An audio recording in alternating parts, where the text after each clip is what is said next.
கிறிஸ்தவனா. இப்போ வந்து நம்ம பார்க்க போகிறது என்னன்னா H.A.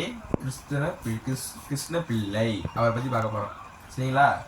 இவர் வந்து திருநெல்வேலி மாவட்டத்தில் 1827 பிறக்கிறாரு. சரிங்களா? இவர் பிறப்பால் வைணவ குலத்தை சேர்ந்தவர். சரிங்களா?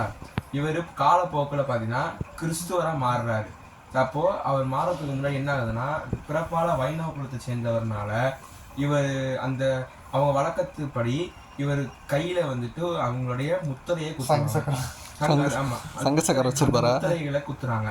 அது இப்போ காலப்போக்கில் அவர் கொஞ்ச நாள் கழிச்சு என்ன ஆகுதுன்னா, அவர் வந்துட்டு கிறிஸ்துவராக மாறிடுறாரு. அடுத்து திருநெல்வேலி திருவனந்தபுரத்துலலாம் இவர் என்னவா இருக்காருன்னா, திருநெல்வேலி திருவனந்தபுரத்துல தமிழ் ஆசிரியராக பணியாற்றுறாரு. சரிங்களா?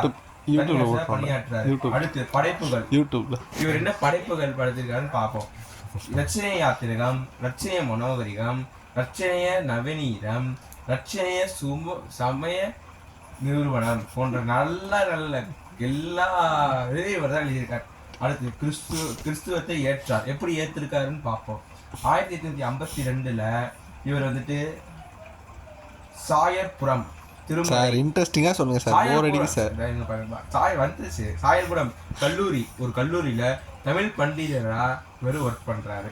சரிங்களா? அங்க வந்துட்டு இவர் என்னன்னா மிஷனரிய பணியாற்றி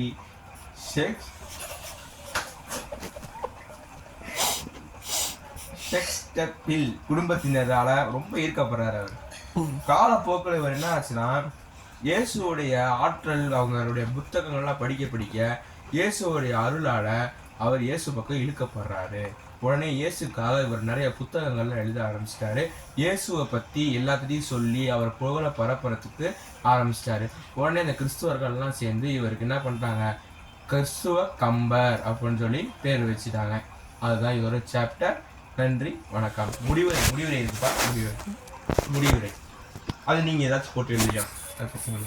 சொல்லுங்க சார், நீங்களே சொல்லுங்க சார். முடிவுரை பார்த்தீங்கன்னா, இப்படியெல்லாம் ஒரு கிறிஸ்துவ கம்பர் இருந்திருக்கிறார், வாழ்ந்திருக்கிறார் இப்படின்னு நீங்களா முடிவு பண்ணி இவர் வந்து ஒரு கிறிஸ்துவ கம்பரை எப்படி வாழ்ந்திருக்கிறார், ஒரு வந்துட்டு ஒரு